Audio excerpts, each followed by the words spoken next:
I think আপনারা সবাই খুব ভালো আছেন। অনেক দিন পর আবার ভিডিও বানাচ্ছি, তাই লাইক শেয়ার কমেন্টস করে দেবেন। লাস্ট ভিডিওতে আপনাদের অনেক সাপোর্ট পেয়েছিলাম, তাই ওই আশাতেই আজকের ভিডিও শুরু করা যাক। কোলন ক্যান্সার বা কোলোরেক্টাল ক্যান্সার বিশ্বব্যাপী ক্যান্সারে মারা যায় এরকম প্রধান একটা কারণ হলো কোলন ক্যান্সার, সাইলেন্ট কিলার যাকে বলে। আর সব থেকে দুশ্চিন্তার কারণ হলো ইয়াং জেনারেশন এখন মারাত্মকভাবে এটাতে আক্রান্ত।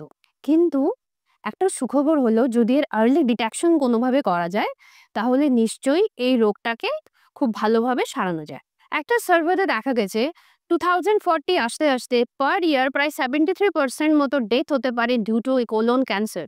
এক্ষেত্রে আর্লি ডিটেকশন করার জন্য প্রথমেই খুব দামি পরীক্ষার একদম প্রয়োজন নেই। দরকার হলো নিজের শরীরের কিছু সাধারণ লক্ষণের উপর একটু খেয়াল রাখা। ধরুন আপনার বাবেল প্যাটার্ন পাল্টে গেছে, মানে সবসময় কনস্টিপেশন হচ্ছে বা লুজ টুল হয়েই যাচ্ছে, বা কখনো এমন মনে হওয়া যে পায়খানা পরিষ্কারই হয়নি।